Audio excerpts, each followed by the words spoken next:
I'm Hannah, and I met John in college, and we clicked instantly. He was charming, funny, and ambitious. We got married right after graduation and started building our life together. When our daughter Sophie was born, I was over the moon. I poured all my love and energy into raising her, determined to give her the best start in life. I believed in setting boundaries and instilling discipline. Knowledge is power, I'd always tell her. Study hard and you'll go far. John, on the other hand, had a different parenting style. He'd shower Sophie with gifts, buy her sweets, and let her get away with things I wouldn't. "Come on, Hannah," he'd say. "Let her be a kid." It bothered me, but I figured we balanced each other out. As Sophie grew older, it became clear she was a daddy's girl. She'd run to John with her problems, laugh at his jokes, and light up when he came home from work. With me, it was all eye rolls and yes, mom in that tone, teenager's perfect. I'd bite my tongue, reminding myself that Sophie would understand when she was older. She'd see that my strict approach came from a place of love. But even at 17, Sophie remained firmly in her father's camp. It stung, but I consoled myself with the thought that I was doing right by her in the long run. Despite these small frustrations, I considered myself fulfilled.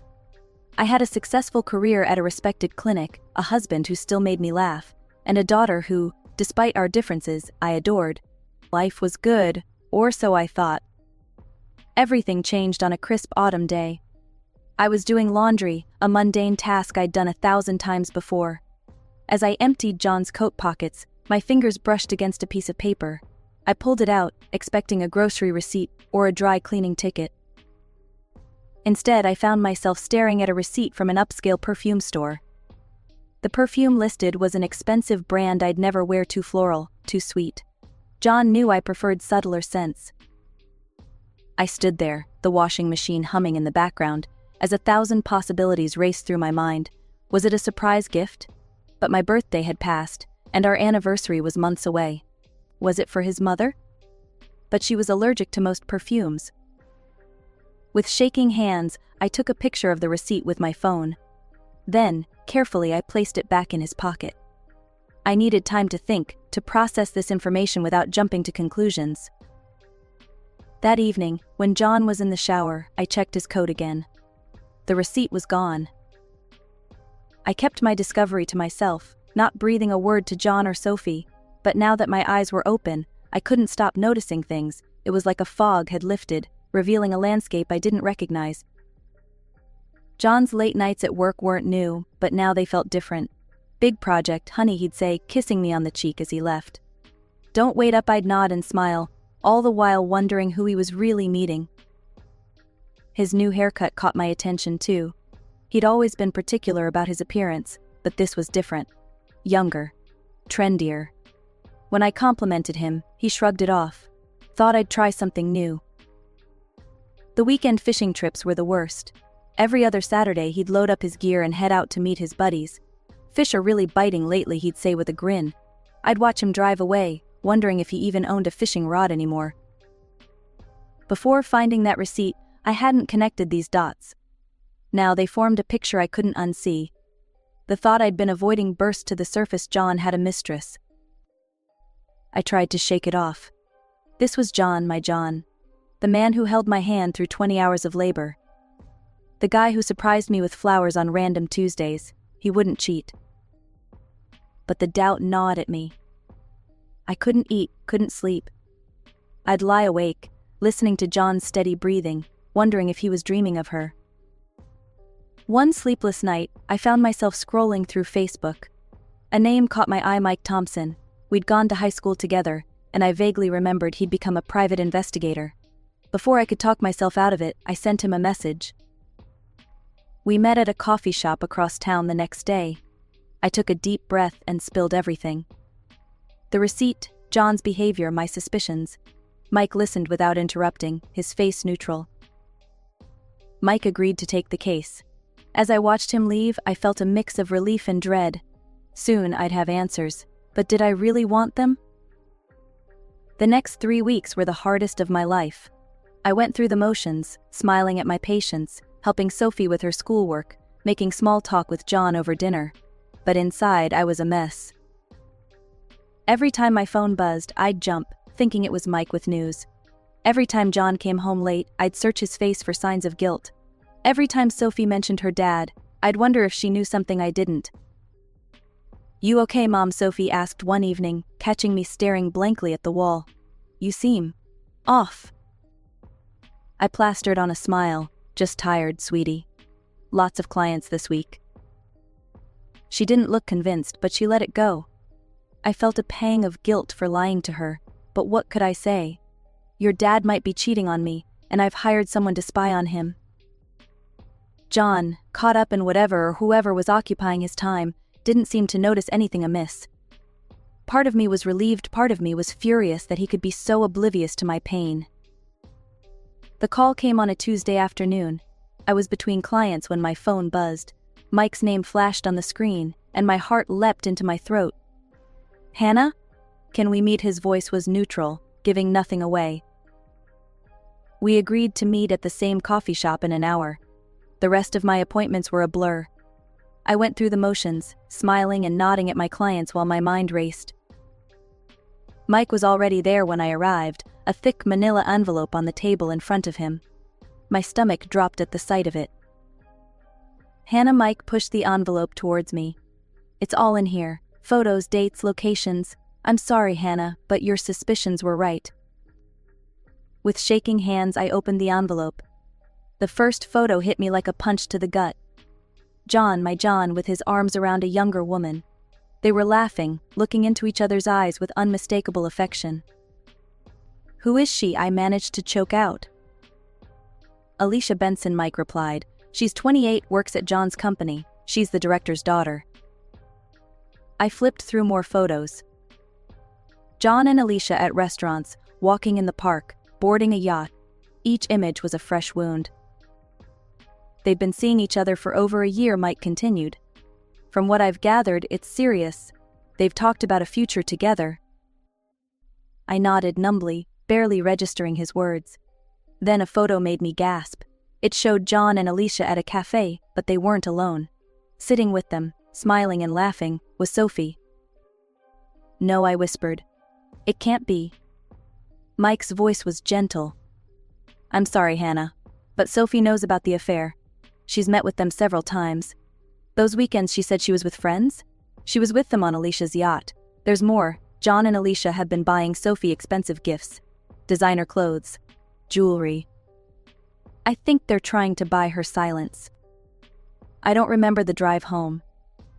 Thankfully, the house was empty when I arrived. I moved on autopilot, packing a small suitcase with clothes and essentials.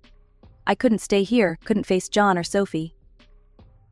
I checked into a hotel across town, my mind still reeling. Once in my room, I called my boss at the clinic and took 2 weeks off, unpaid. Family emergency. I turned off my phone and sank onto the bed. The envelope seemed to mock me from the bedside table. Unable to help myself, I opened it again. Sleep eluded me that night. Every time I closed my eyes, I saw those damning photos. Sophie's smile as she hugged Alicia. John's arm around them both. My anger, which had started as a slow simmer, began to boil over. For years I'd been the understanding one, the peacemaker, the one who bent over backwards to keep everyone happy. Well, I was done with that. My eyes fell on my laptop. Without really thinking, I opened it and logged into my bank account. There it was, Sophie's college fund. I'd been squirreling away money for years, determined to give her the best education possible. It was my way of showing love, even when she pushed me away. Now, looking at that balance, all I could think about was how Sophie had betrayed me. How she'd lied to my face, spent time with that woman, accepted her gifts. My daughter, who I'd sacrificed so much for, had stabbed me in the back. Suddenly, a memory surfaced. Years ago, before Sophie was born, I dreamed of opening my own cosmetology office. But then life happened: marriage, a baby, mortgage payments. My dream got pushed aside. I stared at the account balance. It was enough. Enough to start over, to finally pursue my own dreams instead of everyone else's. You know what I said out loud to the empty hotel room? Screw it. This money isn't for Sophie anymore. It's for me. The words hung in the air, both terrifying and exhilarating. For the first time in days, I felt a glimmer of hope. I had a future. even if it wasn't the one I'd planned. Emotionally drained, I finally drifted off to sleep, my phone still turned off. The next morning I woke to sunlight streaming through the curtains. For a blissful moment I forgot everything, then reality came crashing back. With a deep breath I turned on my phone. It immediately exploded with notifications. Missed calls from John and Sophie, voicemails, text messages asking where I was, if I was okay. Their concern, which once would have melted my heart, now felt like acid in my veins. How dare they pretend to care now? I didn't bother listening to the voicemails or reading the texts. Instead, I got dressed, packed my bag, and checked out of the hotel. It was time to face the music. The drive home felt surreal. Part of me wanted to keep driving, to disappear and start a new life somewhere else. But I squashed that impulse. I needed closure. As I pulled into the driveway, I saw John's car and Sophie's bike. They were both home. Good. I walked in, my heels clicking on the hardwood floor. John and Sophie rushed out of the living room, their faces a mix of relief and anxiety. "Hannah, where have you been?" "We've been so worried," John exclaimed, moving to hug me. Sophie chimed in, her voice shrill with concern. "Mom, are you okay? Why didn't you answer our calls?" I stepped back, avoiding John's embrace. A cold laugh escaped me, stopping them both in their tracks. Without a word, I reached into my bag and pulled out the folder. I tossed it on the coffee table, photos spilling out. John and Sophie stared at the images, their faces draining of color. There they were, in glossy 8x10s, John with Alicia, Sophie with them both. The silence that followed my revelation was deafening. John was the first to recover, his shock morphing into defensive anger. "Hannah, it's not what you think," he started, his voice placating. "Alicia and I were just friends, and Sophie, she..." "Don't you dare drag Sophie into your lies," I cut him off, my voice ice cold. Sophie jumped in, her eyes wide with feigned innocence. "Mom, please, I can explain. I only met her a few times, I didn't know." I held up a hand, silencing them both. "Save it, I know everything. The yacht trips, the expensive gifts, the dinners. Every lie, every betrayal." They exchanged a look, and I saw the moment they realized their act wasn't working. The mask slipped away, revealing the strangers beneath. John's face hardened, all pretense of remorse vanishing. "Fine," he said coldly. "You want the truth? Yes, I'm with Alicia. She's young, beautiful, and rich. She makes me feel alive in a way you haven't in years." His words were like a slap to the face, but I refused to flinch.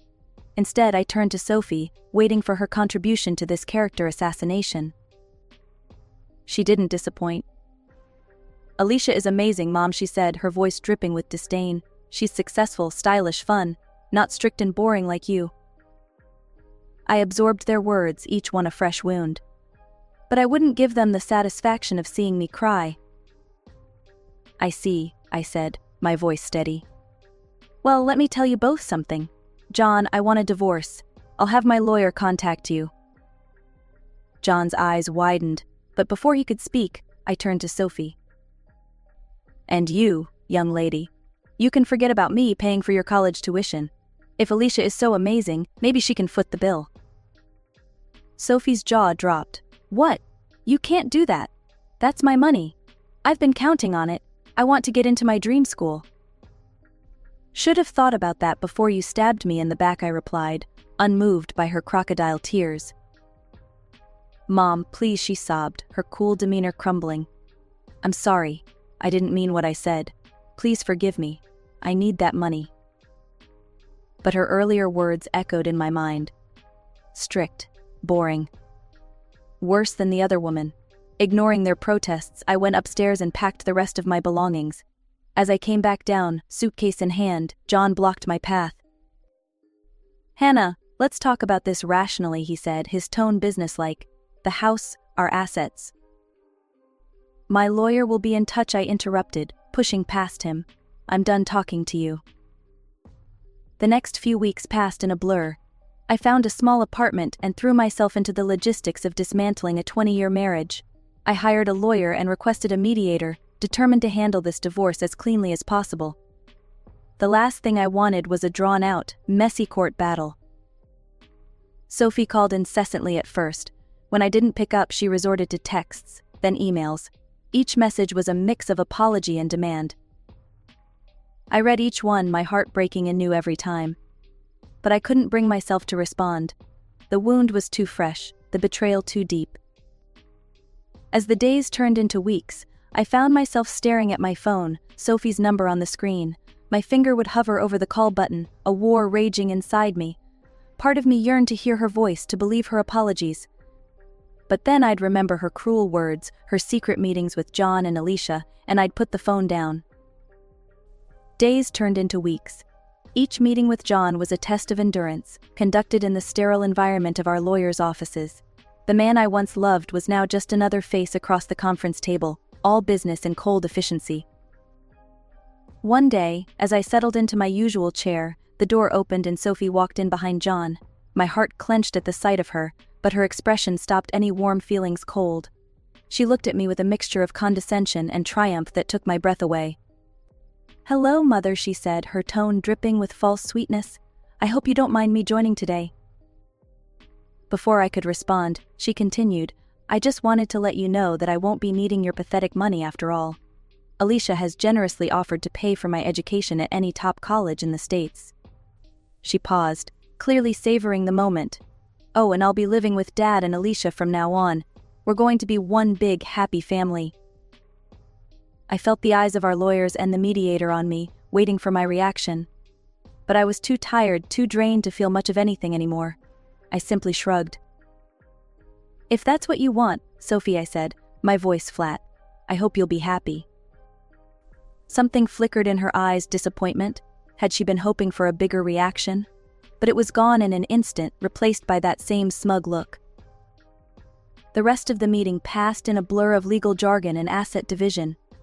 In the end, John and I split everything down the middle. The house would be sold, with the proceeds divided equally between us. With my share from the house sale and the money I'd saved for Sophie's college fund, I had enough to make a fresh start. I found a small but cozy apartment and, after much soul-searching, decided to take a leap of faith. I quit my job at the clinic and threw myself into creating a business plan for my own cosmetology office. It was terrifying and exhilarating in equal measure. All those years of experience, all the dreams I'd put on hold, it was time to put them to use. Weeks of planning, renovating, and nervous anticipation followed. But finally, Hannah's Beauty Haven opened its doors. Those first few months were a whirlwind of long hours, social media marketing blitzes, and the slow but steady growth of my client base. In quiet moments, usually late at night when the day's work was done, I'd find myself scrolling through social media. Sophie's posts would appear on my feed, pictures of her in designer clothes, lounging on Alicia's yacht, always smiling, always looking carefree and happy. Each image was a knife to my heart. I'd wonder if she ever thought of me, if she missed me at all. When her 18th birthday rolled around, I sent her a message wishing her well. Same for her high school graduation. Both went unanswered. A year had passed since the divorce, and life had settled into a new rhythm. My cosmetology office, once just a dream, was now a thriving reality.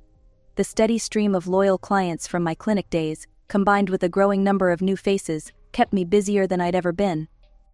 I'd even hired 2 assistants to help manage the workload. On a sunny Tuesday afternoon, as I was finishing up with a client, my phone buzzed. It was my cousin, Sarah. "Hannah, you won't believe what I just saw," she said, her voice a mix of concern and disbelief. "I was at the Meadowbrook supermarket, you know, the one on the other side of town, and I swear I saw Sophie working at the checkout." My heart skipped a beat. "Sophie? Are you sure?" "Positive." She looked different, thinner, tired, but it was definitely her. I thanked Sarah and hung up, my mind reeling. Sophie, working at a supermarket. What about college? What about Alicia's promise to fund her education? That night, after closing the office, I did something I hadn't done in months. I looked up Sophie's social media. What I found shocked me. All her glamorous photos with John and Alicia were gone. There were no updates, no college move-in pictures, nothing. Her once active profile was a digital ghost town. For days I wrestled with what to do. Part of me wanted to rush to the supermarket to demand answers. But another part, the part still nursing the wounds of betrayal, held me back. Finally, on my day off, I couldn't take it anymore. I drove to the Meadowbrook supermarket, my heart pounding as I walked through the automatic doors. And there she was, Sophie, my baby girl, looking so different from the confident young woman who'd sneered at me in the lawyer's office. She was thin, almost gaunt, dark circles under her eyes as she mechanically scanned items at the checkout. Our eyes met, and I saw a flash of something. Embarrassment? Shame? Before I could decipher it, she looked away, her cheeks flushing. I approached her checkout, my steps hesitant. "Sophie." She glanced up, then quickly back down at the register. "What do you want?" Her voice was harsh, defensive. "I'd like to talk. Maybe we could get coffee after your shift." "I don't want to talk to you," she snapped, still not meeting my eyes. "Please leave." "Sophie, please." I said leave. She finally looked at me, her eyes blazing with a mix of anger and something else. Was it fear? Stunned by her vehemence, I backed away. Other customers were starting to stare. With a heavy heart, I left the supermarket, climbing into my car with shaking hands. As I drove home, my mind was a whirlwind of questions. What had happened? Where were John and Alicia? Why wasn't Sophie in college? For days after, I waited for a call, a text, anything. But my phone remained stubbornly silent. I thought about going back to the supermarket, but Sophie's words rang in my ears. "I don't want to talk to you." Just as I was beginning to lose hope, my phone rang. An unknown number flashed on the screen. With a mix of trepidation and curiosity, I answered. Mom. Sophie's voice, small and uncertain, came through the speaker. "Can we meet, please?" We agreed to meet at a small cafe near my office. As I waited, my mind raced with possibilities. When Sophie walked in, my breath caught. She looked so different from the glowing, confident girl in those yacht photos, so much older than her years. We sat in silence for a long moment, the weight of unsaid words hanging between us. Finally, Sophie spoke, her voice barely above a whisper. "I'm so sorry, Mom, for everything." And then, like a dam breaking, the story poured out of her. At first, living with John and Alicia had been a dream. Designer clothes, yacht trips, promises of a bright future. But the honeymoon period didn't last. Alicia started making comments, Sophie said, her eyes fixed on her untouched coffee. Little digs about how much space I took up, how expensive I was. Then she told Dad I couldn't live with them anymore, that there was no money for college. I gasped. "But your father?" Surely he didn't agree. Sophie's bitter laugh was answer enough. He said I was an adult now, that I needed to stand on my own 2 feet. "They kicked me out, Mom. I had nowhere to go." "Why didn't you call me?" I asked, reaching for her hand across the table. She pulled away, tears in her eyes. I was so ashamed. And then I realized, this must be how you felt when we betrayed you. I couldn't face you after that. My heart broke for her, even as a small, petty part of me whispered, "Good. Now she knows how it feels."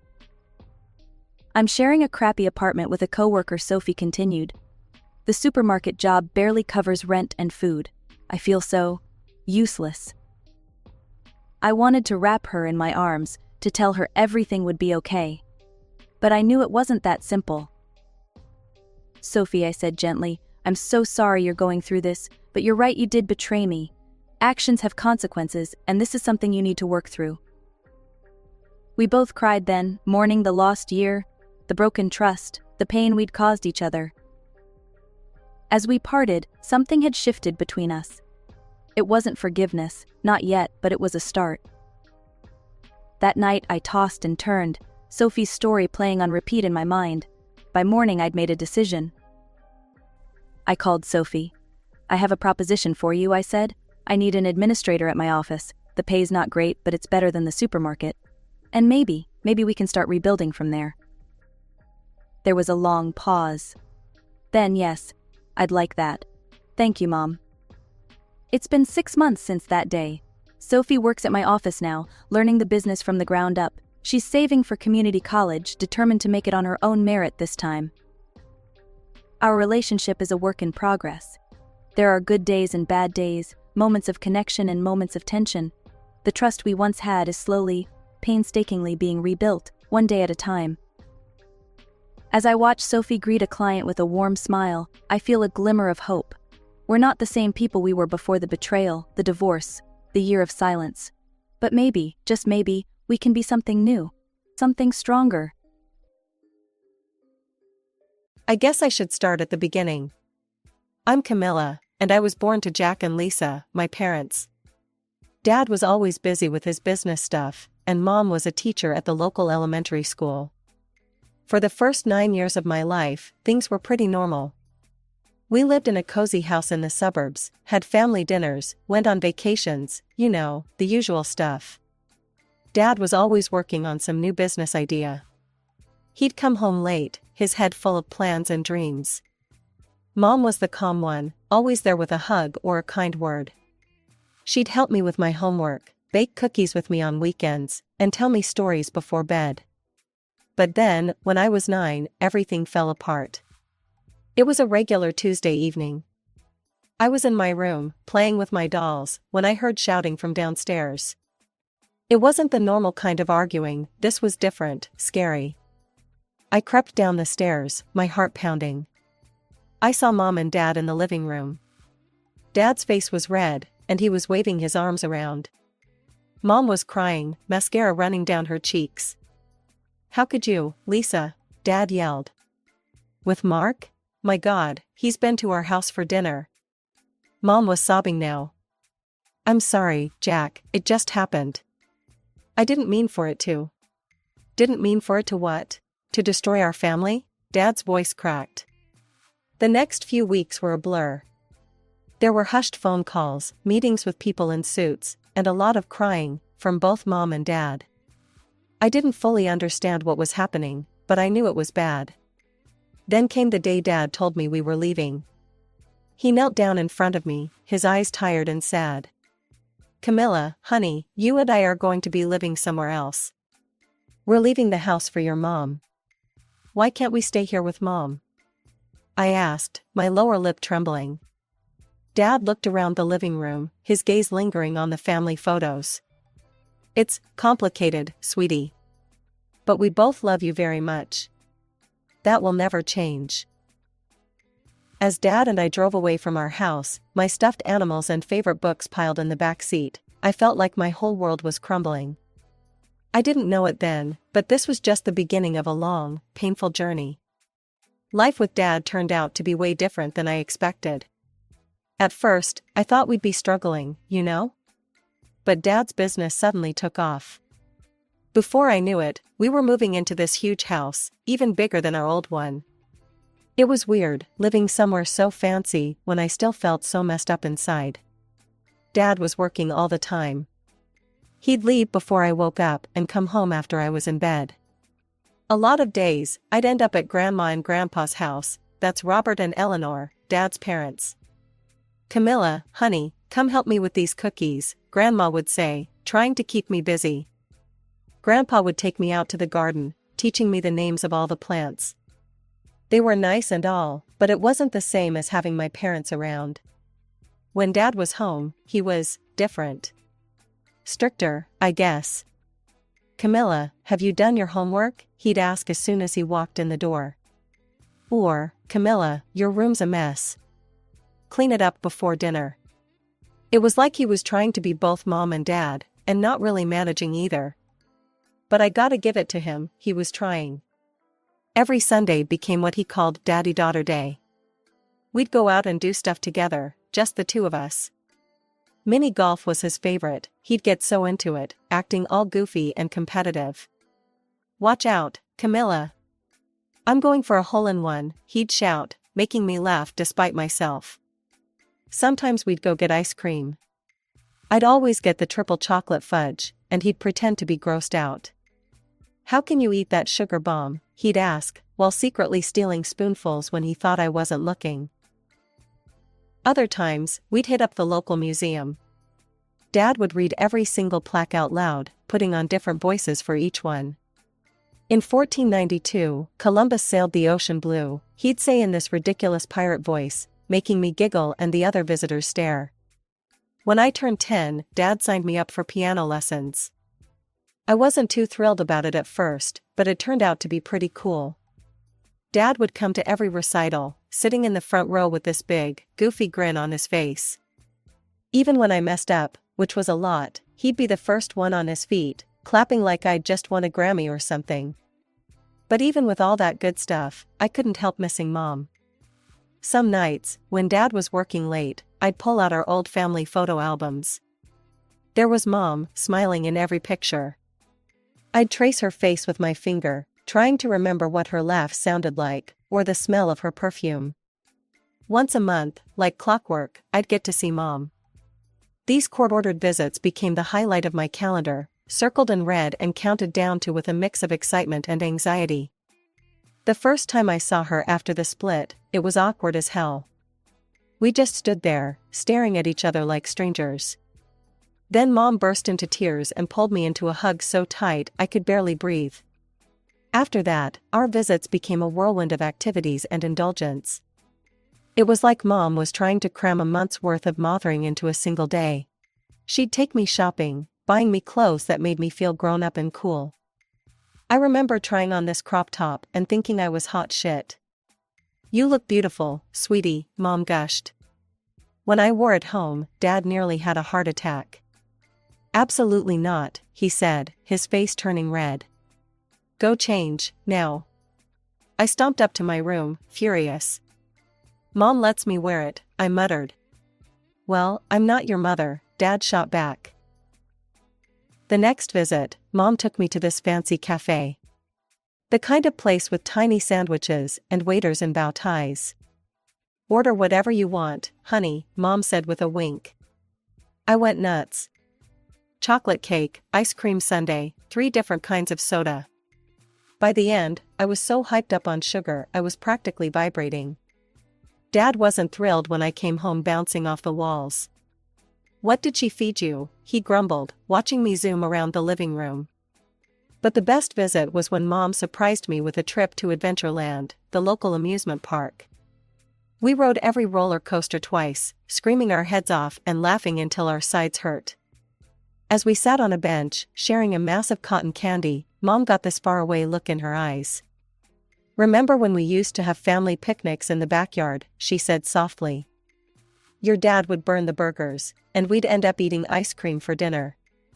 I nodded, a lump forming in my throat. Those memories seemed like they belonged to someone else now. Mom squeezed my hand. "I miss those days, Camilla. I miss you. Maybe someday we could be a family again." My heart leapt at her words. "Really?" I asked, hardly daring to hope. She smiled, but it didn't quite reach her eyes. "We'll see, sweetie. We'll see." For weeks after, I'd daydream about moving back in with Mom, about our family being whole again. But then I'd look at Dad, see him trying so hard to make pancakes shaped like Mickey Mouse, and feel guilty for even thinking about leaving. Just before my 12th birthday, Mom dropped a bombshell. She was getting married to Mark.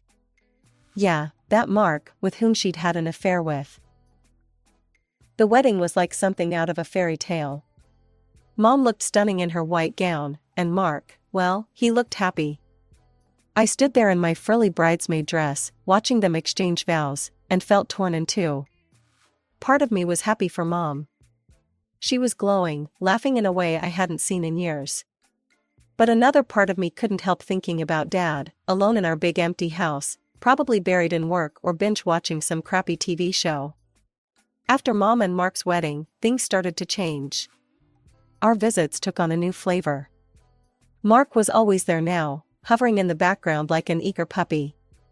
He'd ruffle my hair and say stuff like, "I always dreamed of having a daughter just like you, Camilla." It was nice, I guess. Weird, but nice. And the way Mom would beam at him when he said it, like he'd just handed her the moon or something, well, that made me feel good too. Like maybe this whole messed up situation could work out after all. Mom started talking more and more about me living with them. She'd go on and on about this room they were planning for me. "It'll have a window seat, Camilla," she'd say, her eyes sparkling. "Just like you always wanted. And we can paint it any color you like." I'd nod and smile, trying to ignore the knot in my stomach. It felt like betraying Dad to even think about it. Our shopping sprees became less frequent. Instead, we'd have these big family dinners at their place. Mark would cook, he wasn't half bad, actually, and then regale us with stories about his work. Mom would hang on his every word, and I'd sit there, pushing food around my plate, feeling like a third wheel in my own family. When I turned 14, everything kicked into high gear. Mom started calling me every week, sometimes more. She'd show up at my school events unannounced, bringing me flowers or taking me out for ice cream after.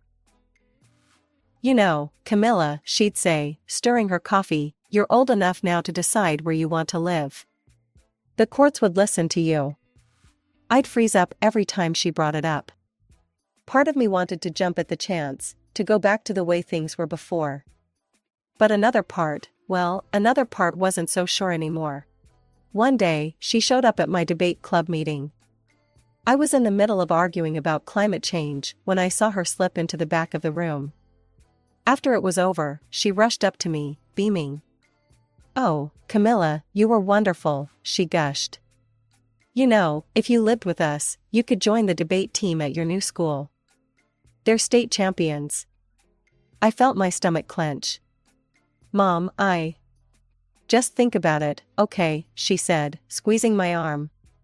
"We want you home with us." As I watched her leave, I felt torn in two. Home. What did that even mean anymore? That night, I lay in bed, staring at the ceiling. I thought about Mom and her new perfect life with Mark. I thought about Dad, working himself to the bone to give me everything I needed. I was 14 years old, and the weight of the world felt like it was on my shoulders. How was I supposed to choose? How could I possibly make a decision that wouldn't hurt someone I loved? My 15th birthday was coming up, and instead of being excited, I was dreading it. Mom and Dad were at each other's throats about who would host my party. It all came to a head at this family dinner at Dad's place. "She's been living with me for years, Lisa," Dad growled, stabbing his fork into his steak. "Of course I'm hosting her party." Mom's eyes flashed. "She's my daughter too, Jack.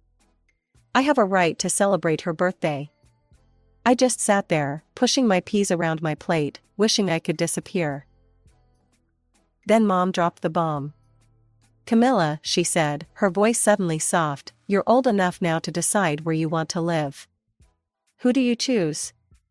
The room went dead silent. I could feel everyone's eyes on me, Mom's hopeful, Dad's hurt, Mark's expectant. My throat closed up. I couldn't breathe. "I want to live with Mom," I whispered, my voice barely audible. The look on Dad's face. God, I'll never forget it. It was like I'd reached into his chest and ripped out his heart. He just crumpled. Before I knew it, I was packing my bags. Mom and Mark were over the moon, helping me move my stuff into their place.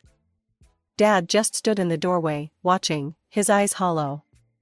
"You can come back anytime, Pumpkin," he said as I left. Anytime. The first few weeks at Mom and Mark's were like a dream. They took me shopping for my new room, letting me pick out this super expensive, trendy bedroom set. They enrolled me in this fancy private school, Westfield Academy. "You'll get a top-notch education here," Mom gushed. "This is the start of a bright future, Camilla." And the family game nights? They were a blast. We'd play Monopoly or Catan, laughing and trash-talking each other. For a while, I thought I'd made the right choice. But then, things started to change. It started small. Mom making comments about my clothes or my hair. "Honey, are you sure you want to wear that? It's not very flattering." Or, "Mark's niece always looks so put together. Maybe you could try styling your hair like hers?" Then it was my grades. I was struggling to keep up at Westfield. It was way harder than my old school. A B minus, Camilla? Mom frowned, looking at my report card. You know, Mark's niece is top of her class.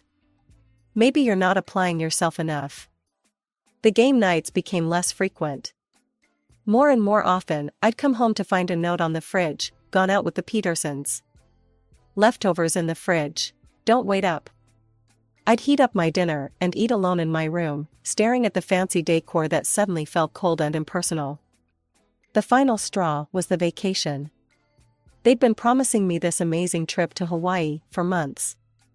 I was so excited, counting down the days. Then, 2 weeks before we were supposed to leave, Mark sat me down. Listen, kiddo, he said, not quite meeting my eyes, we're going to have to postpone the trip.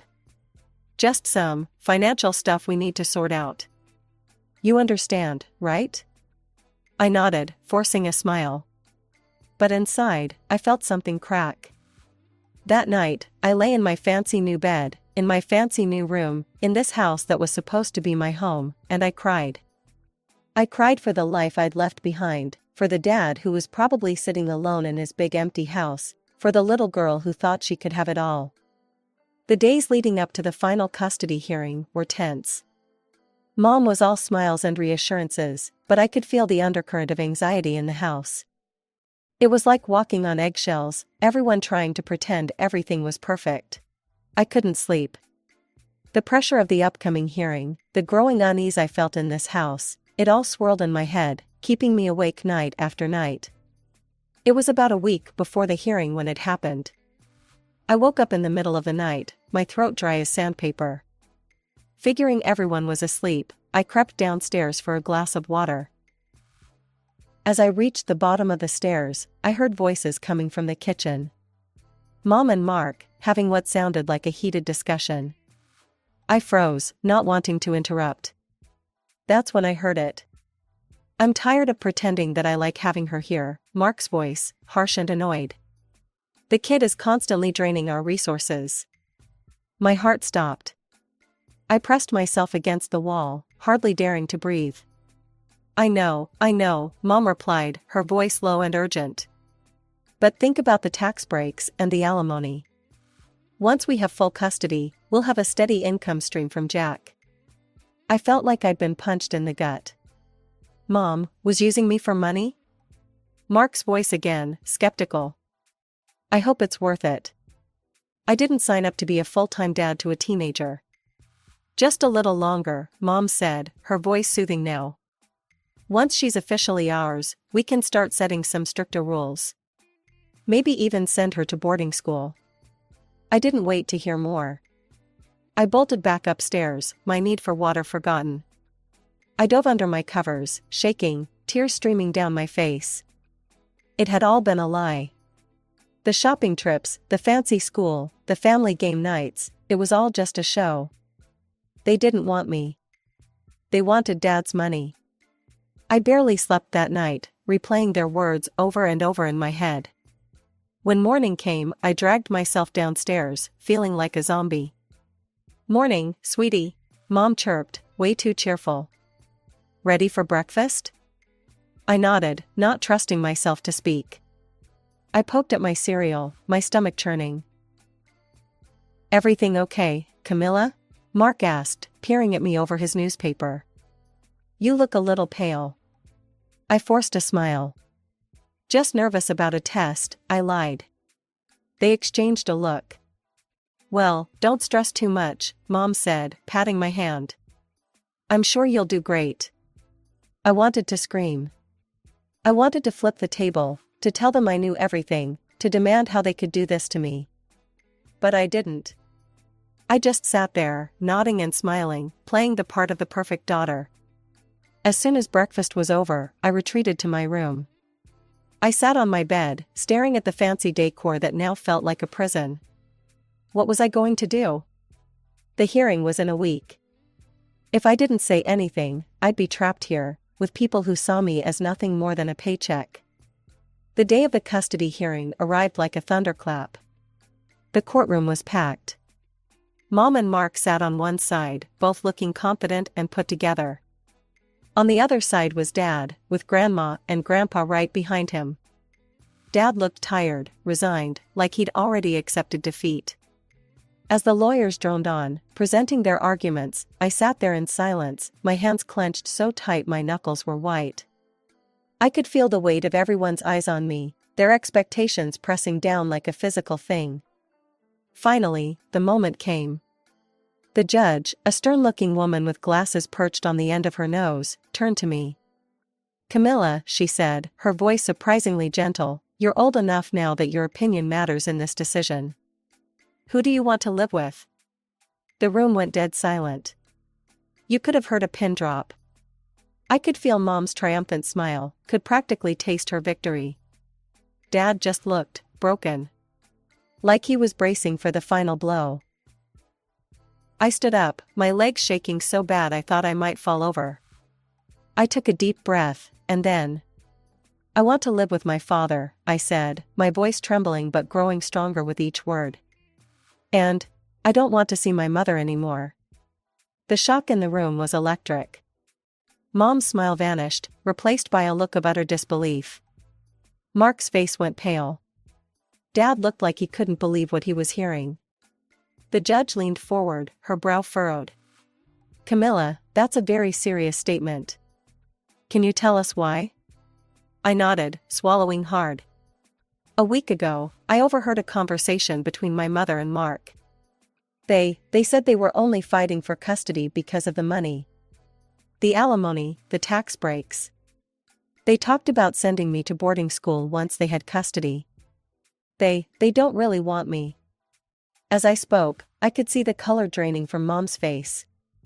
Mark couldn't even look at me, his eyes fixed on the floor. "That's not true," Mom burst out, her voice shrill. "Camilla, honey, you must have misunderstood." "Mrs. Parker, please," the judge cut her off sharply. She turned back to me, her eyes kind but probing. "Camilla, are you absolutely sure about what you heard?" I nodded, feeling tears start to well up in my eyes. "Yes, Your Honor, I'm sure." The judge nodded slowly, then turned to address the courtroom. "In light of this new information, we'll need to take a brief recess. We'll reconvene in 30 minutes. As everyone started to file out, I finally dared to look at Dad. He was staring at me, his eyes wide with a mix of shock and something else. Hope, maybe? I wanted to run to him, to throw my arms around him and beg for forgiveness. But before I could move, a court officer was ushering me out of the room. The next 30 minutes felt like an eternity, but finally, we were called back into the courtroom. My heart was pounding so hard I thought it might burst out of my chest. The judge cleared her throat, and the room fell silent. In light of the new information provided by Camilla, and after careful consideration of all factors involved, I've reached a decision. Custody is awarded to the father, Jack Thompson. Furthermore, Lisa Parker will be required to pay child support. The relief that flooded through me was overwhelming. I looked at Dad, and for the first time in what felt like forever, I saw him smile, really smile. As we left the courthouse, Mom grabbed my arm. Her face was twisted with anger and hurt. "I never loved you anyway," she hissed. "You're just as stupid as your father." Her words stung, but as I watched her storm off with Mark, I realized something: I was free. Free from the lies, the manipulation, the constant feeling of not being good enough. The next few years were, well, they weren't easy, but they were healing. Dad and I started going to family therapy together. At first, it was awkward and painful, dredging up all the hurt and misunderstandings between us. But slowly, session by session, we started to rebuild our relationship. We learned to communicate, to understand each other. Our bond grew stronger than I ever thought possible. Grandma and Grandpa became my rocks. They were always there with a warm hug, a home-cooked meal, or just a listening ear when I needed to talk. Their unwavering support helped me believe in family again. I threw myself into school and extracurriculars.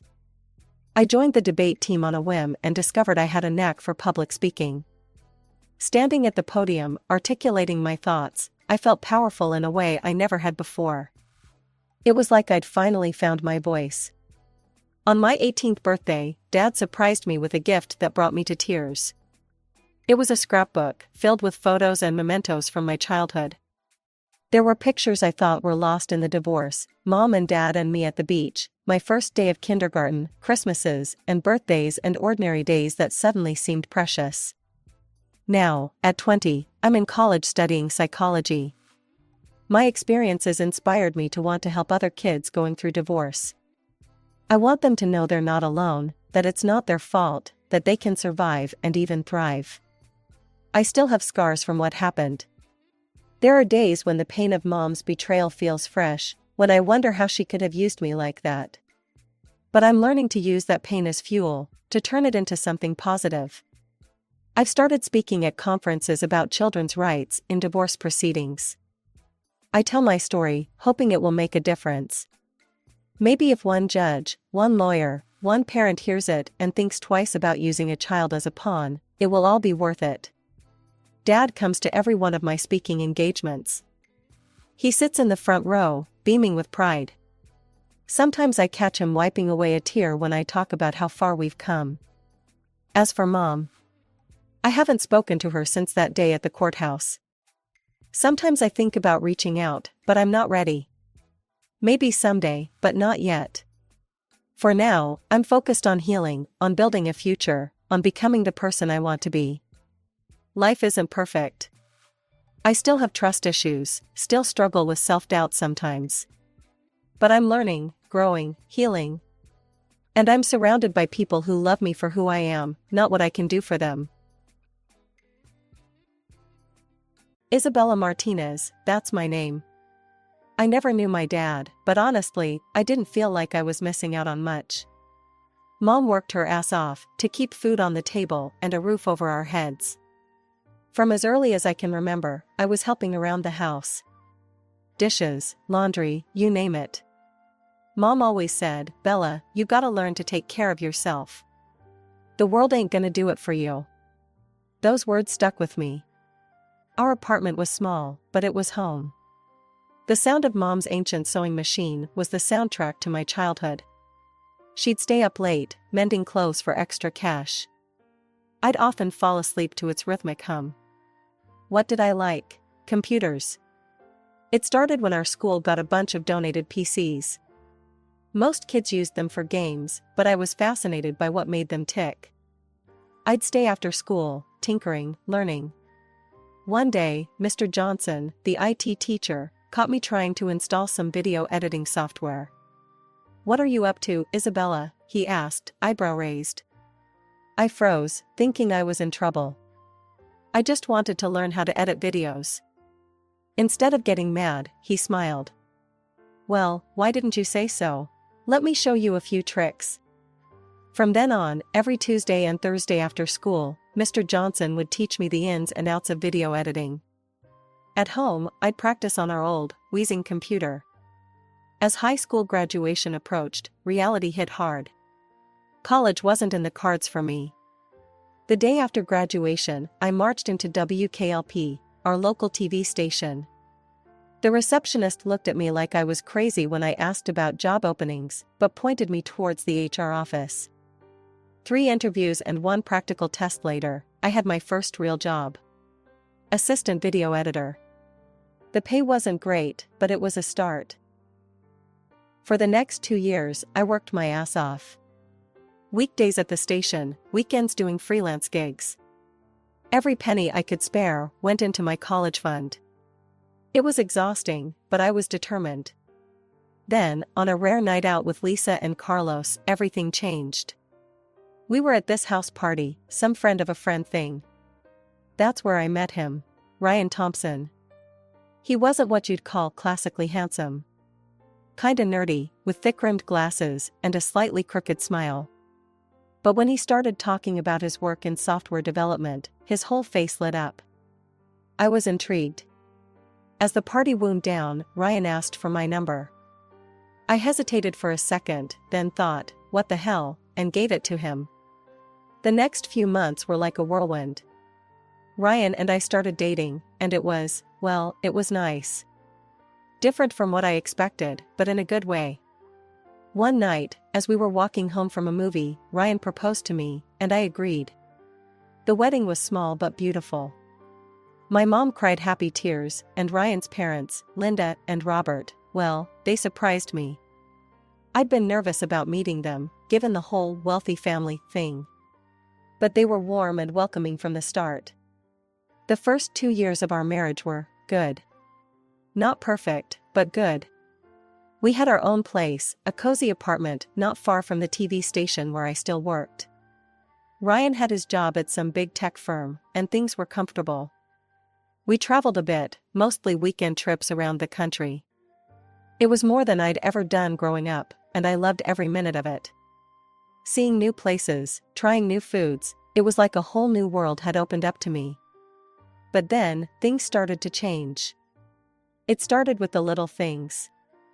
Ryan would sigh when I talked about work, or roll his eyes when I got excited about a new editing technique I'd learned. Then more. The first time he made an excuse not to take me to a work party, I didn't think much of it. "It's just a boring office thing," he said. "You wouldn't enjoy it." But then it happened again and again. One night, I overheard him on the phone with a coworker. "Yeah, just me tonight. You know how it is. Bella's not really into these kinds of events." I felt like I'd been punched in the gut. Not into these events? He'd never even given me a chance. That night, I confronted him. "Ryan, why don't you want me to come to your work events anymore? So you're ashamed of me?" "No, it's not that. It's just, sometimes it's hard for you to keep up with the conversations, you know? I don't want you to feel out of place." His words stung, but a part of me wondered if he was right. Maybe I did need to step up my game. So, I made a decision. I was going to go back to school. I enrolled in night classes at the local community college, studying information technology. It was tough, balancing work and school and my marriage, but I was determined to make it work. But even as I worked my ass off to improve myself, things with Ryan kept getting worse. The cold shoulder turned into open contempt. The man I married seemed to be disappearing before my eyes, replaced by someone I barely recognized. And then came the night that changed everything. I'd just gotten home from a late class, exhausted but feeling good about acing a test. Ryan was in the living room, a glass of whiskey in his hand. "Where have you been?" he demanded. "Class, remember? I told you I had a big test tonight." He scoffed. "You're a fool and a hillbilly, Bella. And no amount of schooling is going to change that." I felt like I'd been slapped. But before I could respond, I heard a gasp from the doorway. Linda and Robert was standing there, a look of horror on their faces. Linda leaned forward, her eyes flashing. "How dare you talk to your wife like that? Ryan, we raised you better than this." "You don't understand," Ryan said, his voice rising. "Do you know how embarrassing it is to have a wife who can't even keep up with basic conversations at work events?" I flinched, but Robert's next words shocked us all into silence. "Embarrassing?" he thundered. "Let me tell you about embarrassing, boy. Your grandfather, my father, didn't have a lick of formal education. He was born in the poorest part of town, worked his fingers to the bone to give me a better life. So don't you dare sit there and act like you're some kind of aristocrat." I felt a rush of warmth towards my in-laws, but Ryan's next words froze it in its tracks. "I'll behave how I see fit," he spat. "This is my life, my marriage." After his parents left, Ryan started going away more often. Weekend trips with friends, he'd say, not even bothering to invite me anymore. I threw myself into work and school, taking on extra weekend gigs to fill the lonely hours. Then, my mom got sick. Cancer, the doctors said. It was aggressive, and within months, she was gone. I felt lost, adrift without my anchor. Ryan was barely there, offering awkward pats on the back instead of the comfort I craved. In my grief, I found myself turning to Linda more and more. She'd call to check on me, invite me over for tea, just sit and talk with me for hours. It was the motherly comfort I desperately needed. But this only seemed to infuriate Ryan more. One night, after I'd spent the afternoon at his parents' house, he exploded. "Why are you always over there?" he yelled. "Are you trying to turn my parents against me?" I was stunned. "What? No, Ryan. I needed someone to talk to." I went to bed that night with tears in my eyes, wondering how things had gone so wrong. A few weeks later, I started feeling off. Exhausted all the time, nauseous in the mornings. At first, I chalked it up to stress and grief. But as the symptoms persisted, a different possibility started to form in my mind. I bought a pregnancy test on my way home from work one day, my heart pounding as I waited for the results. When those two lines appeared, I felt a mix of joy and terror. A baby. We were having a baby. That night, I waited nervously for Ryan to come home. When he finally walked through the door, I took a deep breath. "Ryan, we need to talk. I'm pregnant." The look on his face wasn't joy, or even surprise. It was pure fury. "Pregnant?" he spat. "Are you kidding me? We can't have a baby now. Get an abortion, Bella. That's final." I fled the apartment, tears streaming down my face. Without thinking, I found myself at Linda and Robert's doorstep. When Linda opened the door and saw my face, she immediately pulled me into a hug. Through my sobs, I told them everything. About the pregnancy, about Ryan's reaction. I've never seen Robert look so angry, or Linda so determined. "You listen to me, Isabella," Linda said, holding my face in her hands. "This is your decision. If you want this baby, we'll support you every step of the way. Ryan be damned." The next few months were a blur of doctor's appointments, work, and growing tension at home. Ryan barely spoke to me, spending most of his time out with friends. I focused on my job, squirreling away every extra penny I could for the baby. One afternoon, I had a doctor's appointment to get some routine tests done. I'd taken half a day off work and was looking forward to a quiet evening at home afterward. As I pulled into our apartment complex, I noticed Ryan's car in the parking lot. Strange, he was usually at work at this hour. I climbed the stairs to our apartment, fumbling with my keys. As I opened the door, I heard Ryan's voice. "I'll be there in a minute, babe. Just grabbing my overnight bag." My heart started racing. I stepped inside, and there was Ryan, packing a suitcase. "Who were you talking to? Where are you going?" Before he could answer, I heard a car horn honk outside. Ryan cursed under his breath and grabbed his bag. "I don't have time for this. We'll talk when I get back." I followed him down to the parking lot, demanding answers. And that's when I saw her. Sitting in the passenger seat of Ryan's car was a woman. She was beautiful, with long blonde hair and perfect makeup. And she was very, very pregnant. As I stood there, frozen in shock, she got out of the car. She walked towards me with a smug smile on her face. "So, you must be Isabella," she said, her voice dripping with fake sweetness. "I'm Melissa, Ryan's girlfriend." I turned to Ryan, who couldn't even meet my eyes. "Is this true?" I asked, my voice barely above a whisper. He nodded, still not looking at me.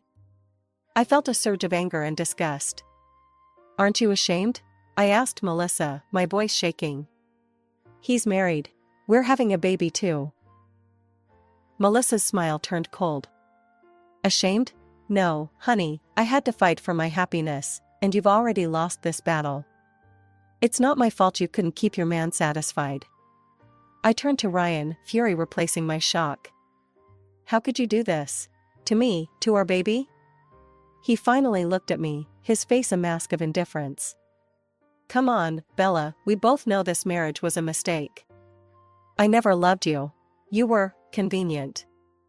A good housekeeper, someone to keep the bed warm. But Melissa, she's my soulmate. She's smart, educated. She fits into my world." Each word was like a knife in my heart. I stood there, tears streaming down my face, as Ryan got into the car with Melissa. "I'll be back on Monday to get the rest of my things," he said. "We can talk about the divorce then." As they drove away, I sank to my knees in the parking lot, my world crumbling around me. I picked up my phone with shaking hands and dialed Linda's number. When they arrived at my apartment that night, Linda took one look at my tear-stained face and pulled me into a fierce hug. I listened, numb, as Robert berated Ryan over the speakerphone. His words were sharp, cutting. "How dare you treat your wife this way," he thundered. "The woman carrying your child." Ryan's voice came through, defensive and cold. "Dad, you don't understand. Melissa is..." "Don't you dare mention that woman's name," Linda cut in. "We will never accept her, do you hear me? Never." There was a pause, then Ryan's voice, eerily calm.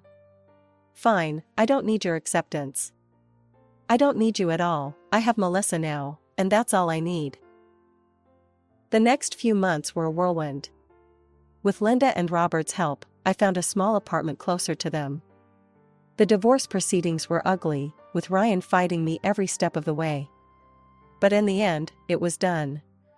I was free of him, at least legally. When my daughter, Sophia, was born on a crisp autumn morning, it was Linda who held my hand through the labor. Robert paced the waiting room, every bit the nervous grandfather. Ryan refused to even see Sophia. When I took him to court for child support, he had the audacity to demand a paternity test. I agreed, knowing the truth. The results came back, confirming what I already knew: Sophia was his. The court ordered him to pay alimony, but I knew better than to count on his support. The years that followed were challenging, but also filled with unexpected joy.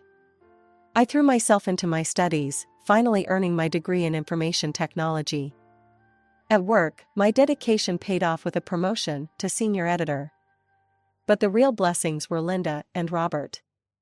They embraced their role as grandparents with a fervor that sometimes brought tears to my eyes. Weekends were filled with trips to the park, family dinners, and impromptu movie nights. They were the family I'd always dreamed of, and Sophia adored them.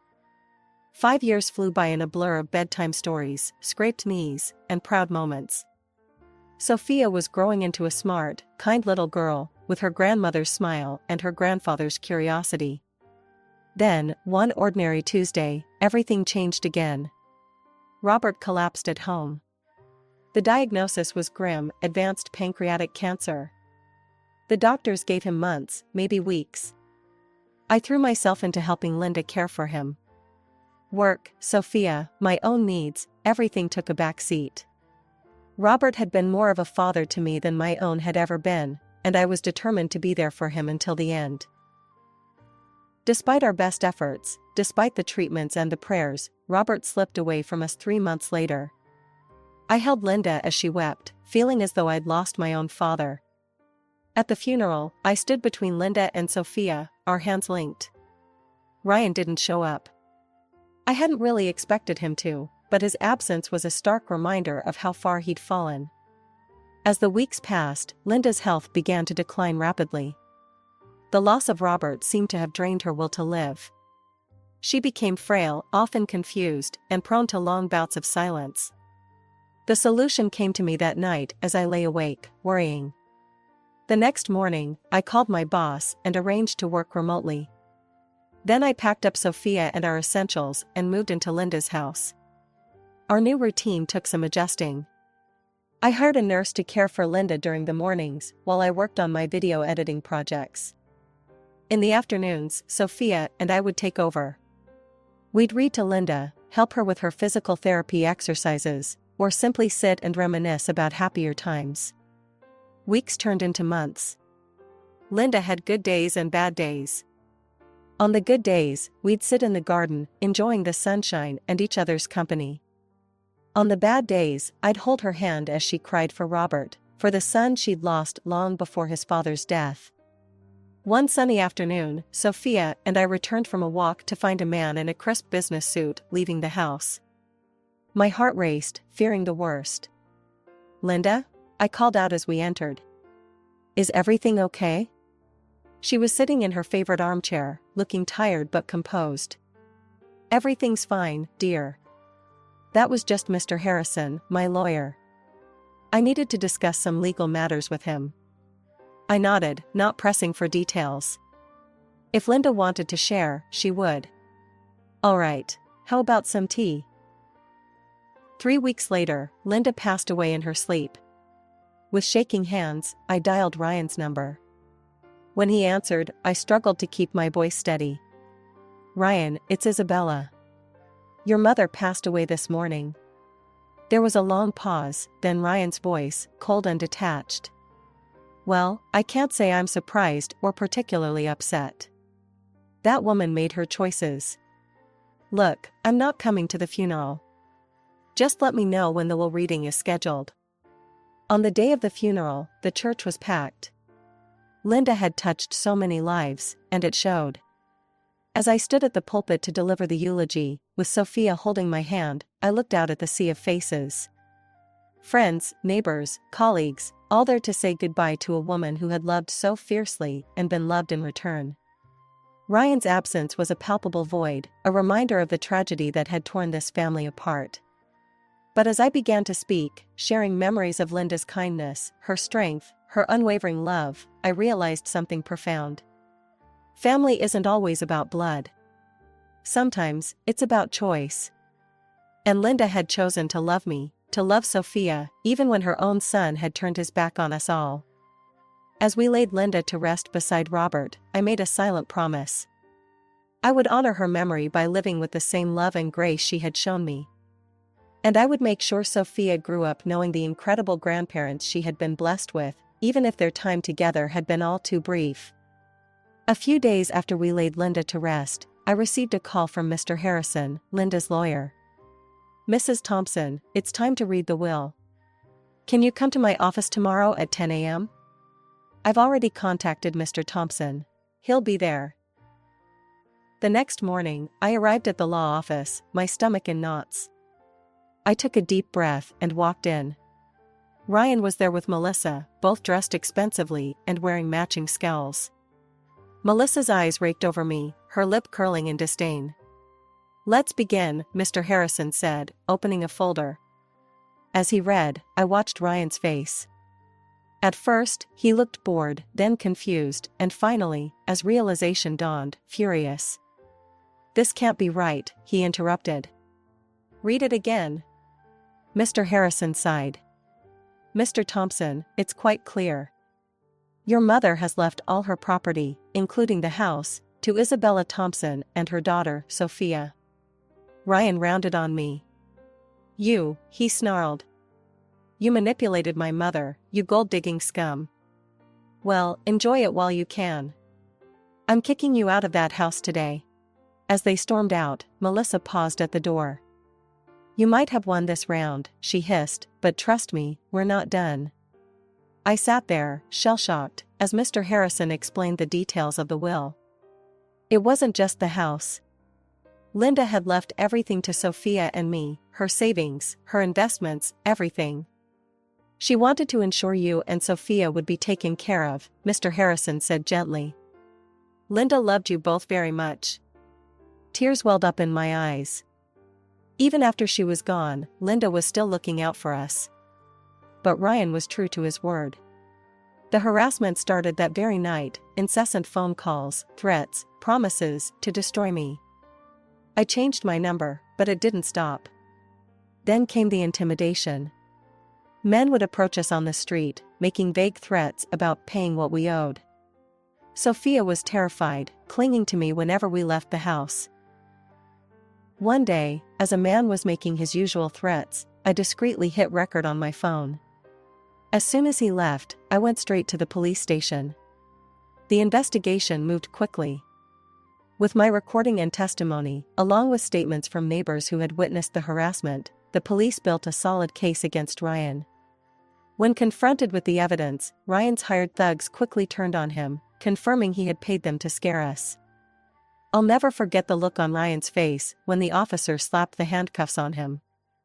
In the end, I was granted a restraining order against Ryan. He wasn't allowed within 500 feet of Sophia or me, or to contact us in any way. That night, as I tucked Sophia into bed, I looked around the room that had once been Linda's sewing room. Now it was filled with stuffed animals and children's books, a testament to the new life we were building. Grandma and Grandpa are watching over us, Sophia mumbled sleepily, clutching the teddy bear Robert had given her on her 3rd birthday. Yes, they are, I whispered, kissing her forehead. And they'd be so proud of you, my brave girl.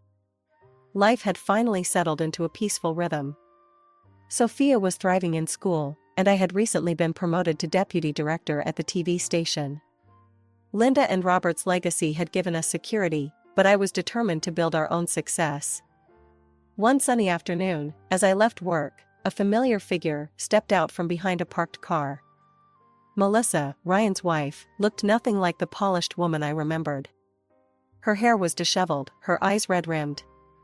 "Isabella, please," she said, her voice breaking. "I need your help." I tensed, ready for another confrontation, but her next words caught me off guard.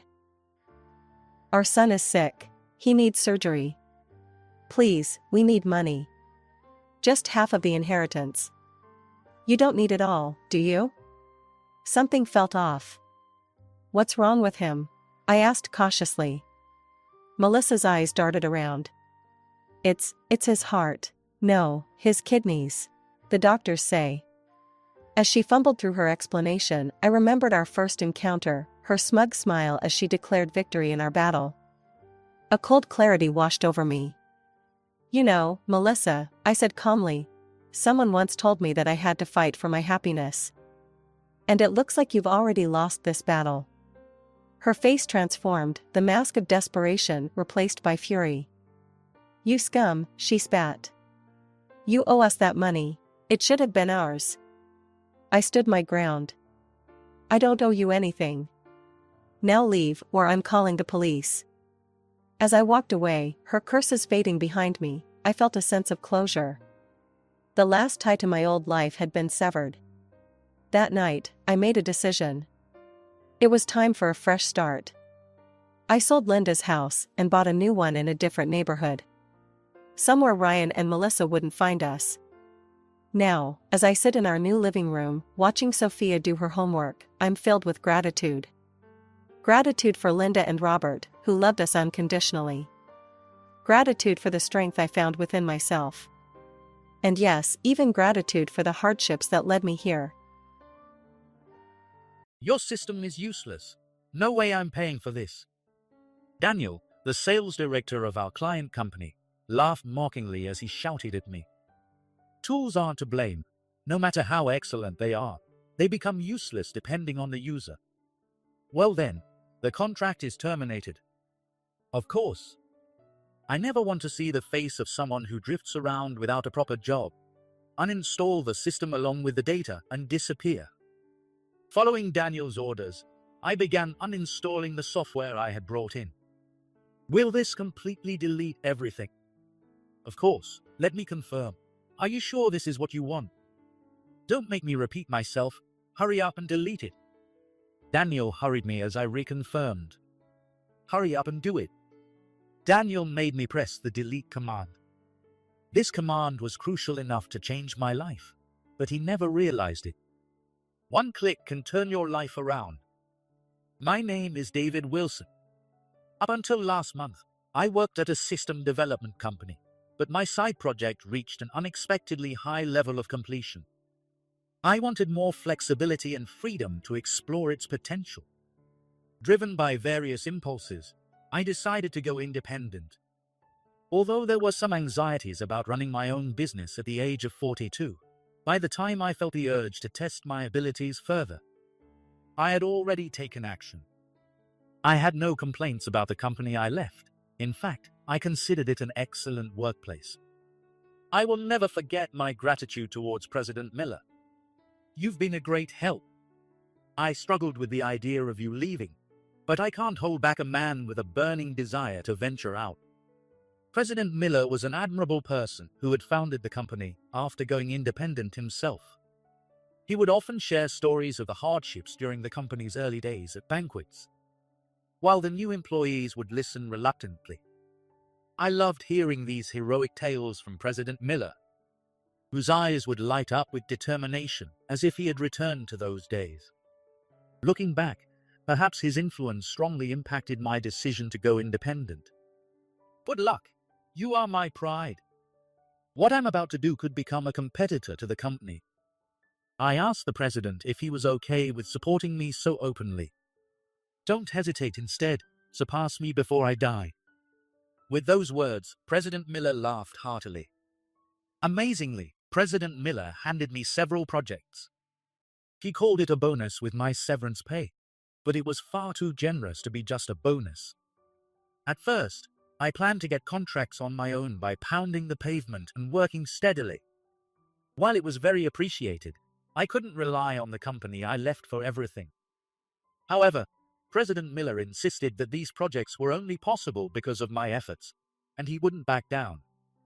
The beginning is crucial.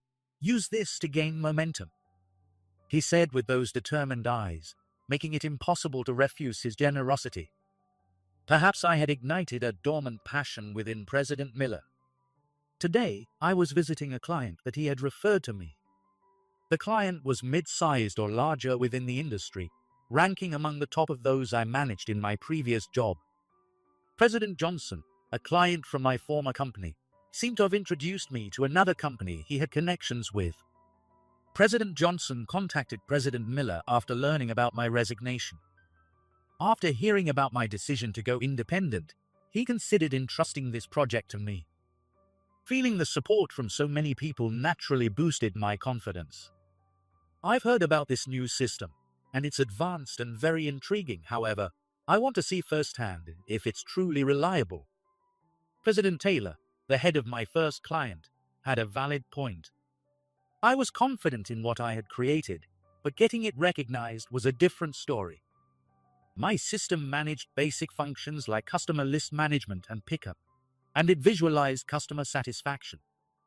It analyzed recorded voices from calls to determine emotional swings using an algorithm and graphed them. This method was more reliable and less cumbersome than surveys, whose responses might not be truthful. However, gaining trust from companies was challenging because it used AI. Anticipating this, I recorded our conversation today. I apologize for this, and I'm sincerely sorry, I said. President Taylor accepted my explanation, understanding it was necessary. I had the system analyze the sampled voice. Seeing the results, I realized I'd been outsmarted. You were never suspicious from the start, were you? I said. President Taylor laughed heartily. It was a recommendation from President Johnson. Besides, this is impressive. If this line goes up, it means positive, right? I was thrilled by President Taylor's enthusiastic response and explained everything with energy. Of course, I secured the contract. Though I'm on a business trip today, there's a sales director named Daniel. I'll have him handle the detailed checks. Make sure to teach him how to use it properly. At the end of our conversation, President Taylor told me this. I readily agreed, but this would become the worst encounter of my life. I don't get it. Daniel, the sales director, had the same reaction after my third explanation. I thought I had explained it as clearly as possible, but he didn't seem to understand. No, he probably wasn't trying to understand. Sprawled on the couch with his hands resting on the armrest, he showed no sign of enthusiasm. Do we really need something like this? It's such a hassle. I tried to persuade him politely, but the more deferential I was, the more arrogant Daniel became. That's enough. I have to go entertain a client now. I'll contact you if I have more questions. Without giving me a chance to respond, Daniel left. Despite feeling disheartened by his treatment, I was determined to make my first deal a success and encouraged myself. The next morning, I was awakened by a loud ringtone. Daniel's name was displayed on the screen. You're late. How long are you going to keep me waiting? The call started with a loud yell echoing in my ears. I apologized, and Daniel snorted in response. I don't understand how to use this. Get here immediately. Don't take too long. He abruptly ended the call, and I grumbled internally about compliance. But maybe this is just the harsh reality of the outside world. I had no backing or track record at this point. So, I told myself firmly that I had to prove myself with sincerity and skill. How long did it take you? You weren't having breakfast, were you? As soon as I arrived at the office, he interrogated me. When I explained I got there as quickly as possible, he scolded me for making excuses. You're also too slow to answer the phone. I told you I'd call again. I apologize. I was actually working late into the night on this for you, Daniel. In truth, I had stayed up late creating a manual to demonstrate my abilities to Daniel. It was incredibly detailed, just for him. Oh, even Daniel wouldn't be able to say he didn't understand after seeing this. As he flipped through the manual, he spoke.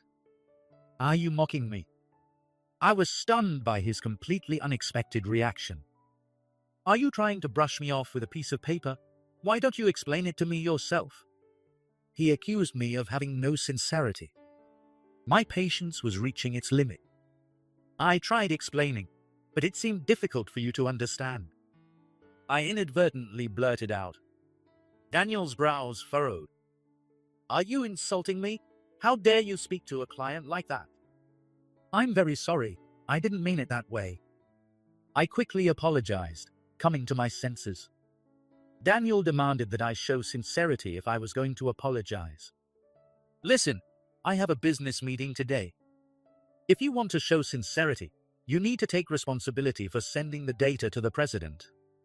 Wait a minute, that's too much. You're not saying it's impossible, right? You're going to show sincerity, aren't you? This situation is because your system is hard to use. Isn't this your responsibility? The humiliation burned deeply.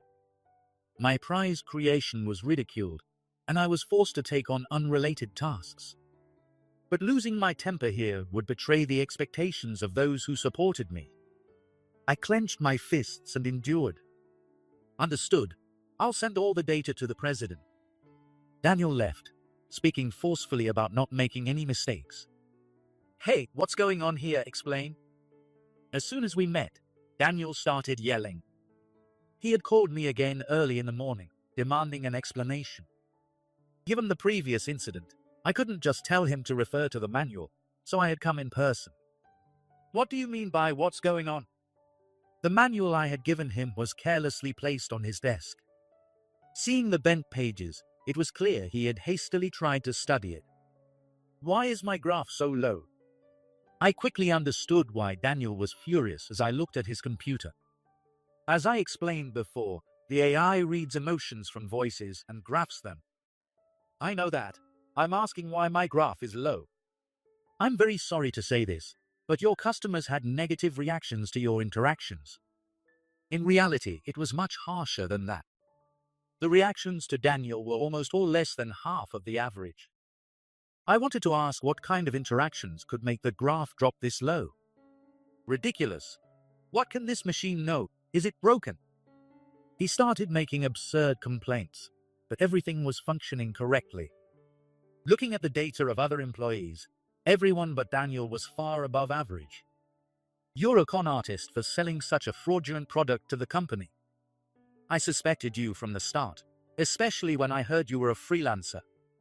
Daniel continued his tirade. A man your age without a steady job, just drifting around, you must have been unwanted and without a place in any company. The moment I heard that insult, something snapped inside me. Not saying anything back after all this felt disrespectful to the people who genuinely supported me. That's enough, I replied with a firm tone. I had reached my limit, and I didn't want to deal with this man anymore. Seeing my reaction, Daniel seemed eager to seize the moment and opened his mouth wide. The defects in your system have been exposed, and now your true colors are showing. Your junk system, made by a scammer, is worthless. I'm not paying a cent. He continued to rant. I looked at Daniel silently, my gaze filled with anger. Oh, struck a nerve, did I? Let me say it again then. Your system is useless. No way I'm paying for this. Well then, the contract is terminated. There's no reason to continue a contract when they refuse to pay. I wasn't sure if Daniel even had the authority to say such things, but there was no need to endure this any longer. Daniel neither tried to understand how to use the system nor realized his mistake. Without realizing the consequences would come back to him. Of course, I never want to see the face of someone who drifts around without a job, uninstall the system and disappear. Following Daniel's orders, I began uninstall the software I had brought in.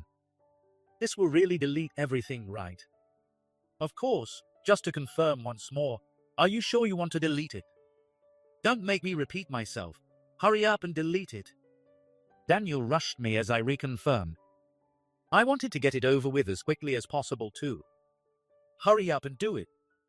Daniel made me execute the command to delete the data, and all the data was deleted. Good. Now that it's gone, I have no more use for you. Get lost. He waved his hand dismissively. He was endlessly rude, but he was probably relieved inside. I knew why Daniel was in such a hurry. President Taylor was on a short business trip and was scheduled to return today. He probably wanted to delete everything before any incriminating data could be seen. While he succeeded in destroying evidence, my presence made him nervous. He was desperate to get rid of me. It was truly pathetic. I realized how fortunate I had been to be surrounded by good people in a supportive environment. What are you standing around for? Never come near this company again. Just as Daniel shouted that. What's going on here? It's awfully noisy. President Taylor appeared with a stern expression. Seeing the carry-on in his hand, he must have come directly back to the office. Daniel, who had been so aggressive a moment ago, quickly straightened up. President Taylor, it's a pleasure to see you. President, you're back early. How was the trip? It seemed Taylor had returned much sooner than expected. Realizing that Taylor might have heard his shouting, Daniel desperately tried to change the subject. However, President Taylor was not someone who could be easily deceived. He looked at Daniel with a puzzled expression and asked again. I asked what's going on. Why is David Wilson here? And what was that shouting about? Well, you see, Daniel coughed theatrically, blinking and wiping the sweat from his forehead with his sleeve. I found a defect in his system. A defect. President Taylor's eyebrows twitched. Yes, an undeniable defect. Without explaining what the defect was, Daniel pushed the conversation forward forcefully. I became suspicious and had him delete the system and data. He's a scammer trying to sell defective products, President. I see. President Taylor said, appearing to ponder Daniel's words. And what does that mean exactly? Slowly crossing his arms, he mentioned a name. You're saying that President Johnson introduced a scammer to our company, right? What? Daniel's voice cracked at the mention of that name. Naturally, Daniel had no idea that I came here through President Johnson's introduction or about my relationship with him. Why is President Johnson's name involved? Daniel's eyes darted around in confusion. Why, because President Johnson personally recommended David Wilson as highly competent. Isn't that right, David? President Taylor looked at me. Daniel was speechless with shock. He never imagined I had a connection with such an important client. Yes, President Johnson has been very supportive since I was with my previous company. Just recently, he even treated me to dinner to celebrate my independence. That's how it is, Daniel. So, are you seriously claiming that President Johnson, a valued partner of ours, sent a scammer to our company? President Taylor's eyes bore into Daniel. A stifled sound came from Daniel's throat. Even though he didn't know, he not only questioned the introduction from a client, but also treated me extremely disrespectfully. If President Johnson heard about this from me, it wouldn't end well. I had no intention of bringing up such an unpleasant topic with President Johnson, but Daniel must have been feeling uneasy. No, President. But Daniel wasn't one to back down easily. He had to be incredibly thick-skinned to treat others the way he did. You're both being fooled by him. This guy is selling a dubious product with AI that has no credibility. He desperately tried to push his flimsy excuse. Daniel refused to retreat. However, Baseless emotional arguments wouldn't work on President Taylor. The more he struggled, the deeper he sank into the quagmire. He didn't seem to grasp the situation he was in at all. Is that so? I was quite impressed with it. President Taylor, with his hand on his chin, squinted thoughtfully. In contrast to the agitated Daniel, he remained calm. He brushed off Daniel's heated accusations as if they were a gentle breeze. No, that stuff is all fake. I personally ensured that such bogus records were deleted. I thought it was well made, President Taylor said as he took a laptop out of his carry-on case. What are you doing, sir? Daniel questioned, but President Taylor ignored him, placing the laptop on the desk and waking it from sleep mode. Well, I couldn't understand these so-called flaws you mentioned, he said. The screen displayed a list of employee names. He seemed to have already familiarized himself with the operation. With a few clicks, the familiar graphs appeared. Look here. This is the data since David's system was implemented. Jones in sales is cheerful and lively, so these are joy indicators. Williams gives a calm impression, which seems to reflect high customer assurance scores. As he praised the employee's performance, he explained the graphs in detail, clearly enjoying himself. From his explanations, it was evident that the characteristics matched the graphs perfectly. I could confidently say the system was reliable. But Daniel didn't seem to be paying attention. He was trembling and his eyes were wide open in shock. Why is the data still here?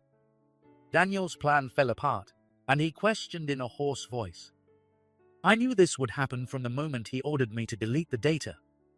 That's why I complied with his order. Didn't you delete everything? Daniel angrily confronted me, almost grabbing me. I replied calmly. Yes, of course, I deleted all the company data. As per Daniel's instructions, I had indeed deleted both the system and the remaining data. He had seen that moment himself, and while there were recovery options, they couldn't be executed in mere minutes. You're lying. The data is still here. You really are a scammer. Daniel, filled with anger and confusion, pointed aggressively at the screen. I'm not lying. I deleted the data as per your instructions. But there was something Daniel didn't know. However, the president liked it so much that he asked for a personal copy. What? That short exclamation was enough to convey Daniel's agitation. Yes, President Taylor had been so impressed that he made an additional personal contract separate from the company one. Naturally, the data was transferred not only to the company, but also to President Taylor personally. It was as if President Taylor was waiting for me to reveal this fact when he spoke up.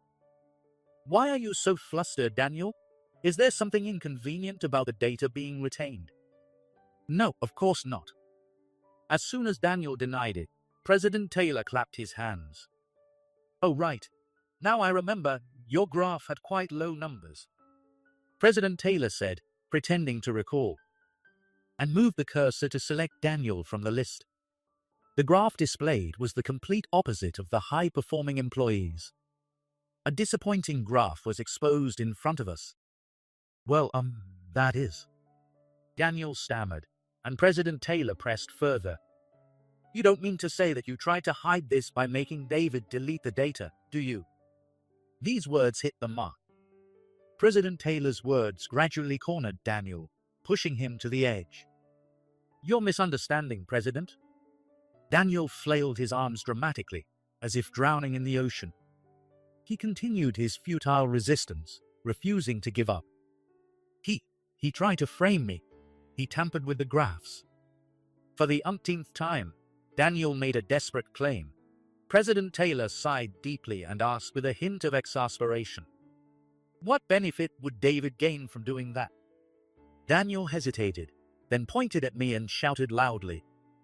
He hated me from the beginning. His attitude was bad, and his responses were sloppy.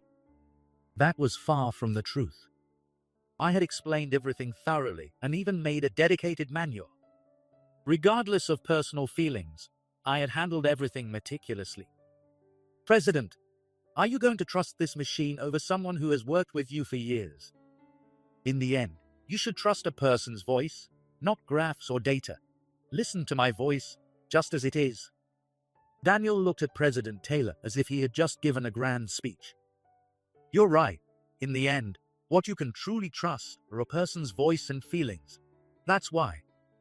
President Taylor said as he reached for the laptop and clicked the play button. That's disappointing. The next moment, a scratchy recording began to play. Are you trying to brush me off with a piece of paper? Why don't you explain it to me yourself? Are you insulting me? How dare you speak to a client like that? The recording captured Daniel's various outbursts towards me. He was speechless, but the audio continued. With Daniel's angry shouts and sarcastic remarks in the background, President Taylor spoke. This is the real voice you mentioned, Daniel. Even without the system, it's clear. You're very angry, selfish, rude, and arrogant. How could? Daniel's voice trembled as he struggled to speak. I addressed him clearly and calmly, so the message would sink into his bewildered mind. You said it yourself. You must have heard it on the recording just now. As per your instructions, I sent the data to the president with sincerity and responsibility. I took a breath and added, You asked for all the data to be sent, including the audio recordings I had at the time. I pulled out the voice recorder from my pocket. President Miller had given it to me as a bonus, saying it would be useful if I ever went independent. I never thought it would come in handy like this. It was given to me by someone concerned about my lack of support. I hoped I'd never have to use it, but thanks to you, that hope didn't come true. No. It seemed the voice recorder had a significant impact. Daniel finally seemed to give up, hanging his head in defeat. There was no way for him to reverse the situation now. Accepting his loss, Daniel closed his mouth and remained motionless. President Taylor approached me. On behalf of my company, I deeply apologize for the trouble caused. He spoke clearly and apologized deeply. Please, President Taylor, raise your head. I am grateful to you for believing in me. President Taylor finally raised his head and turned his gaze to the bewildered Daniel. I had intended to trust you. When I returned, I planned to talk with you. Have you apologized to David and work on improving your approach to customer interactions based on the graph data? President Taylor genuinely believed in Daniel. Even with his mistreatment of me and poor customer service, he thought Daniel could admit his mistakes and change. But you betrayed that trust.